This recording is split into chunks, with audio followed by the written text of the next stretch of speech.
भूकंप कहाँ पर आते हैं, ज्वालामुखी कहाँ पर आती है, इनका वैश्विक स्तर पर वितरण कैसा है, इसको समझने के लिए अपने को समझना होगा वैश्विक वितरण भूकंप और ज्वालामुखी का।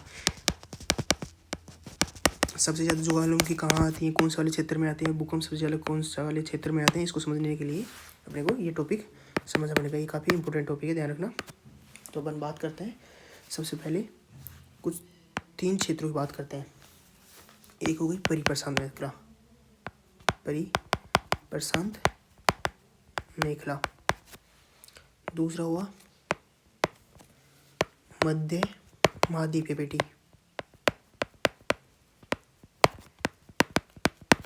और तीसरा है मध्य अटलांटिक मेखला। देखो प्रशांत मेखला कहाँ है, ये जो प्रशांत महासागर है ना, इसके चारों तरफ इसके किनारे को वाले क्षेत्र को प्रशांत मेखला बोलते हैं। इसको अग्निवलय बोलते हैं, अग्निवलय, क्योंकि यहाँ पर हमेशा ज्वालामुखी फूटती रहती है। एक तरह से प्रशांत महासागर का जो किनारा है ना, वहाँ ज्वालामुखी का विस्फोट होता रहता है, इस कारण इसको अग्निवलय बोलते हैं। यहाँ पर कुल जितनी विश्व में ज्वालामुखी आती है, ये उसका 70 से 75% ज्वालामुखी इस क्षेत्र पर आता है। मतलब यहाँ पर 2/3 ज्वालामुखी केवल अग्निवलय वाले क्षेत्र पर ही आती हैं। जैसे कुछ नाम बताता हूँ, माउंट इरेबस, जो माउंट इरेबस ज्वालामुखी हुई, कोटोपेक्सी, ये जो ज्वालामुखी हैं ये परिप्रशांत मेखला की ज्वालामुखी हैं। इनका लोकेशन ध्यान रखना कि कोटोपेक्सी कहाँ पर है, माउंट इरेबस कहाँ पर है, माउंट रेनियर कहाँ पर है, माउंट फ्यूनोमा कहाँ पर है। दूसरा देखो 70 से 75% ज्वालामुखी आती है, और यहाँ पर जो ज्वालामुखी आएगी तो भूकंप भी आएगा। भूकंप आएगा तो कितना परसेंट भूकंप आता है, यहाँ पर कुल भूकंप का 63% भूकंप आता है। अच्छा, यहाँ पर परिप्रशांत मेखला है, यहाँ पर इतनी ज्वालामुखी क्यों आती है, क्योंकि ये अपसारी प्लेट का किनारा है। तो यहाँ पर दरारी उद्गार हो रहा है। कौन सा उद्गार हो रहा है, दरारी उद्गार हो रहा है। दरारी उद्गार हो रहा है तो तरल लावा होगा। ज्वालामुखी वाले टॉपिक में पढ़े थे कि दरारी उद्गार से किस प्रकार का लावा निकलता है, किस चीज़ का निर्माण होता है, ध्यान रखना। जो मध्य महाद्वीपीय पेटी है, ये अभिसारी वाला क्षेत्र है, अभिसारी क्षेत्र है। यहाँ पर 2 प्लेटें आपस में टकरा रही हैं। जैसे एक तो भारतीय प्लेट हो गई जो यूरेशियाई प्लेट में टकरा रही है, तो इस कारण हिमालय वाले क्षेत्र में भूकंप आते हैं। ध्यान रखना, हिमालय में ज्वालामुखी नहीं आती, क्योंकि यह कॉन्टिनेंट प्लेट की टक्कर है। अपन ने प्लेट विवर्तन टॉपिक में समझा था कि कॉन्टिनेंट प्लेटों की टक्कर क्या होती है, उससे किस चीज़ का निर्माण होता है। तो इस कारण यहाँ पर ज्वालामुखी नहीं आती। लेकिन जो मध्य महाद्वीपीय पेटी है ना, यहाँ पर कुल ज्वालामुखी का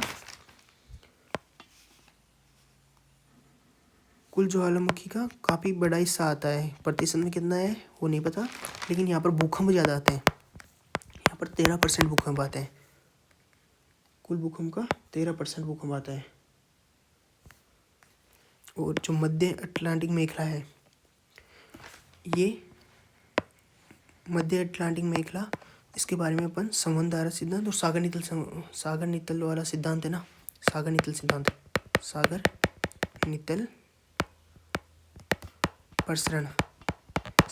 प्रसरण टॉपिक में समझे थे कि जो अटलांटिक मध्य महासागरीय कटक, और या इसको मध्य अटलांटिक मेखला, जो अपसारी सीमा क्षेत्र भी है, जहाँ पर 2 प्लेटें आपस में दूर दूर जा रही हैं, यहाँ से भी ज्वालामुखी का उद्गार होता है। जैसे एग्जांपल देखें तो इसका हेकला ज्वालामुखी, और ये कहाँ से, मध्य अटलांटिक मेखला कहाँ से शुरू हो रही है, ये आइसलैंड से शुरू होके बोवेटो द्वीप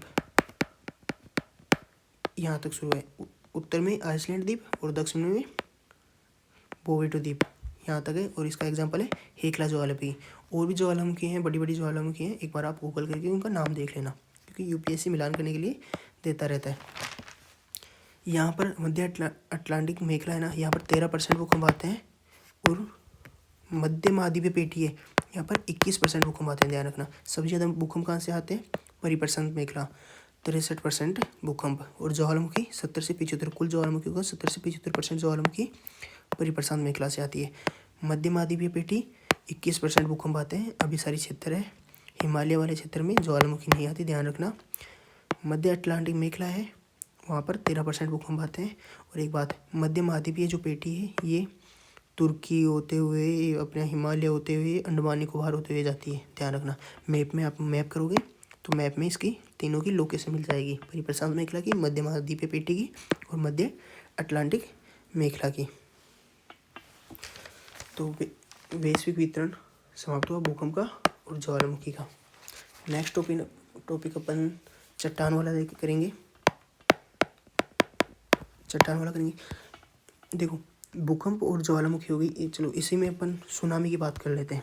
जो सुनामी आती है, किस प्रभाव से आती है, सुनामी क्यों आती है, उसकी बात कर लेते हैं। छोटा सा टॉपिक है, 5-7 मिनट का टॉपिक है ये। देखो, सुनामी क्या है? सुनामी एक बंदरगाही तरंग है। जो बंदरगाह होते हैं ना, वहाँ पर आने वाली तरंग को सुनामी बोलते हैं, या इसको छिछले जल की तरंग बोलते हैं। देखो, किनारा होता है, किनारे पर पानी कम होता है, इस कारण इसको छिछले जल की तरंग बोलते हैं। अच्छा, सुनामी आती क्यों है? इसको समझने के लिए अपन सोलिंग प्रभाव को समझते हैं। जो सोलिंग प्रभाव होता है उसके कारण सुनामी आती है। तो सोलिंग प्रभाव क्या होता है? जो गाड़ी, देखो अपन एक हाईवे पर जा रहे हैं, हाईवे पर जो आगे की गाड़ी है यदि वो धीरे हो जाती है तो उसकी जो पीछे वाली गाड़ी है उसकी टक्कर होती है उससे, और वो उसके ऊपर चढ़ जाती है, और ये एक श्रृंखला बन जाती है। क्योंकि आगे वाली जैसे ही धीरे हो जाएगी, इसके पीछे वाली से टकराती जाएंगी और ऊपर बढ़ती जाएंगी, आगे की ओर बढ़ती जाएंगी। उसी प्रकार जल में होता है। समुद्र तो एक बड़ा महासागर है। देखो, यहाँ पर जो आगे वाली जो तरंग है, सबसे पहले वाली तरंग, जैसे ही वो किनारे के समीप आएगी उसकी गति कम हो जाएगी। तो इसकी जो पीछे वाली जो तरंग है वो इससे टकराएंगी और इससे टकरा के इसके ऊपर उठेंगी, उस कारण इसका आकार बड़ा हो जाता है। इस प्रभाव को सोलिंग प्रभाव बोलते हैं, और इसके कारण सुनामी आती है। ध्यान रखना, सुनामी किसके कारण आता है? सोलिंग प्रभाव के कारण आती है। तो सुनामी किस किस कारण आ सकती है, कुछ एग्जांपल देखते हैं। जैसे भूकंप होता है, भूकंप हुआ, भूकंप के कारण सोलिंग प्रभाव बनेगा और सुनामी आ जाएगी। भूकंप, ज्वालामुखी, जो महासागर के अंदर जो ज्वालामुखी फूटती है, महासागर के अंदर ज्वालामुखी, या मानव जनित में देखें परमाणु विस्फोट के लिए लिया गया, परमाणु विस्फोट के कारण भी एक बड़ा भूकंप भी आता है और सुनामी भी आती है। या अंतर समुद्र जो काल्डेरा होता है समुद्र के अंदर, उसमें यदि दशा हो जाता है तो जो सुनामी आती है। चलो ठीक है। अच्छा, एक और टॉपिक रह गया है, उसको भी देखते हैं अपन। इसके अंदर जो वैश्विक वितरण है इनका, वैश्विक स्तर पर तो इनका वितरण देख लिया भूकंप का। देखो, भारत में यदि इनका वितरण देखें, भारत में भूकंप का वितरण देखें तो भूकंप को 4 श्रेणी में बांटा जाता है। इनकी तीव्रता के आधार पर, उनके नुकसान करने की दर के आधार पर भूकंपों को 4 श्रेणी में बांटा जाता है।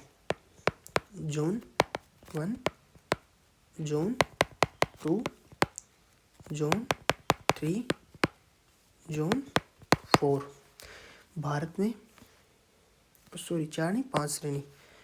जोन 5। भारत में सबसे ज़्यादा भूकंप कौन से आते हैं, या जो सबसे ज़्यादा क्षेत्र है, जो भूकंप प्रभावित क्षेत्र है, वो है जोन 2 में आता है। इसका 40% क्षेत्र, कुल भारत का 40% क्षेत्र जोन 2 में आता है, और 30% क्षेत्र जोन 3 में आता है, 17% जोन 4 में है, और 10% जोन 5 में। तो नॉर्मली देखो, याद रखो, दूसरा 40%, 40 के बाद 30, 20 के समथिंग है, 17 है लेकिन 20 के समथिंग मानो, याद रखने में आसान है। 20 फिर 10, तो एक क्रम बन गया ना। अपन 2 से स्टार्ट है। जोन फर्स्ट में भारत का कोई भी क्षेत्र नहीं आता, ध्यान रखना। जोन 2 में 40%, जोन 3 में 30%, जोन 4 में 17%, जोन 5 में 10%। तो भारत में भूकंप का वितरण भी अपन समझ लिए। अब नेक्स्ट टॉपिक अपन वायुमंडल करेंगे, और उसके बाद वायुमंडल के बाद महासागर वाला टॉपिक करेंगे, और फिर अपना फिजिकल ज्योग्राफी कंप्लीट हो जाएगी।